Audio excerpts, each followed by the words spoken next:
On this episode of Toy Downgrade, we take a look at the latest plastic atrocity, the DC Comics Multiverse Wonder Woman by Mattel. Yeah.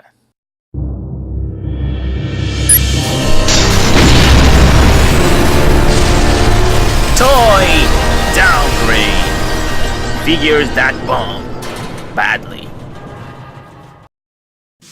Thanks for tuning in, I'm Hunter Knight. I wanted this to be a good figure, but it seems that Mattel has dropped the ball on this one again. So let's take a closer look at the package. On the top you can see the Wonder Woman logo and the DC Comics Multiverse logo.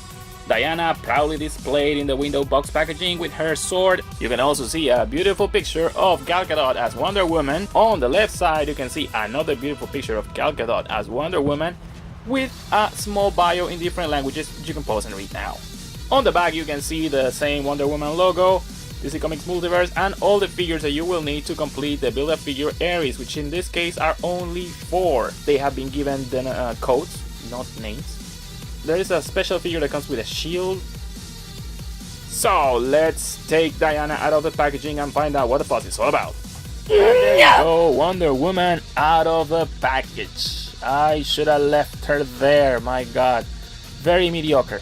First off, you can see the non-likeness of Gal Gadot there. Okay, this is a better sculpt than the atrocious disgrace that we got with Batman vs Superman, but still, it doesn't look like Gal Gadot. Mattel can't give Gal Gadot a break. They just can't get her likeness right, at least on this figure. Now, they had the wonderful, no pun intended, idea of sculpting the cowl and on her head, and it's not removable, and of course, it's super constrained by the rest of the coat. Speaking of the coat is made of super flexible plastic. Yep, it's very flexible. You can see the fur. Yeah, it has fur, a lot of fur. You know, to make this review better, we're gonna remove it. But there you go, it's a sleeveless Wonder Woman. Yeah, it's funny how she looks. But this is, so you can better appreciate the details on the figure. The arms have been tooled. She has sockets and they move, blah blah blah. She has cuts here on both arms. The arms are, sockets and they rotate. This is actually a new tool. This is not the same tool as they use in Batman vs Superman. And since this is a new tool, the bracelets are slightly different. They have different scuffing and they're a bit more streamlined. They're less bulky this time. Yeah, hands are totally different. Same with this one. They tool new forearms for this figure, which is okay, needed. Now, if we see the torso has the same exact problem than the Batman vs Superman one. The torso is freaking wide and it doesn't just convey the shape of a corset in the same way that this one does. The Mafex one captured the streamlined look of a corset and it looks like actually armor. But yeah, the Mattel versions fail in that regard horribly. These figures are sculpted in a computer. They actually are files. They're not, those files are called resources, and they just take the files out of the computer and they just modify the parts that they need. In this case, the torso is the same thing. It's the same resource, the same file. The only part that they decided to change was the back. On the back, you can see the sculpt is the same. However, they had to modify the resources so they could put new anchors in there because the straps are brand new. This strap is completely different. It's not the same as this one. And it had to be anchored in a different way. But the sculpture is the same. You can see that the armor has the same scuffs on the same places, etc, etc. And it also has, waist cut. Like I said before, the strap is brand new and it has a clasp here for you to put the lasso, which we'll see in a minute. It also has the strap for the sword with the same ornament. It's actually the same ornament, but this one has a better definition. The skirt is a brand new piece. It's it's the same. It's flexible and it doesn't constrain the movement. As you can see, this one had cuts that went all the way to the belt, and this one doesn't. It's just it's actually much more movie accurate this time. And of course, the colors are much brighter. It has a better definition on the textures that it has on the skirt. The leg articulation is not too constrained by this, but yeah, you can see this is as far as she can just move them, and she can kick forward too. This is the problem I have with it. The sculpture here is a mess. Look at her legs. I mean, Gal Gadot has skinny legs, okay? But her legs have shape, okay?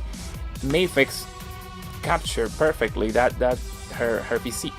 And as you can see, this don't look like a pair of tubes. This look like a pair of freaking tubes here. This actually look human. And yeah, look at that, the matrix problems.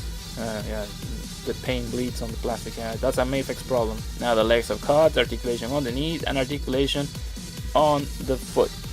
But no ankle swivel. For accessories, she comes with her lasso and her god killer sword.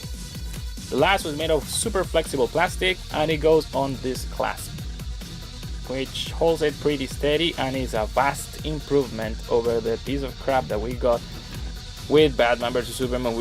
This thing isn't even removable. But yeah, she has it there and it's pretty secure. Her second accessory is her God Killer Sword, which is a completely different sculpture than the one in Batman vs Superman. It's made of hard plastic, ABS. It's cast in the golden color and the blade is painted in silver. You can see the details on the pommel, and she holds it pretty well on either hand. She also goes with the left arm and the right leg for Ares. The DC Multiverse figures are great for kids. They have stopped being adult collectibles a long time ago. This figure is not worth a place in your collection. It's just a simple toy that you will give to some kid you hate, God knows, you know. It's not a collectible item, it's not an adult collectible at all. I thought that Mattel would have, you know, retooled the body, made her more human, feminine looking like, but no, they just went for the easy road and they just retool some parts and use the same crappy body from the Batman vs Superman. If you're gonna get it, make sure you get it at discount. Do not pay the full price. This is probably the worst of all four. If you must buy a Wonder Woman from this movie, there are far better options out there in imports. If you're on a budget, probably, yeah, this is what you will get if you're in a budget, alright? But just don't do this to yourself. Save some money and get a decent freaking Wonder Woman figure, because nobody deserves this plastic atrocity in their collection. Okay, if I didn't need this the Ares parts, I will return it yesterday, because it's just not worth it. It's just $20 to the garbage. Okay, thanks for watching my review. Let me know what you think about it in the comment section. Was I too soft? Was I too hard? Let me know. Alright, if you find this review useful, make sure you like, comment and subscribe. This is Hunter Knight signing out. Wasn't that fun? Subscribe to my channel for more videos like this. Also, don't forget to visit the Toy and Pop Culture feed for the latest toy news. Thank you! Impressive.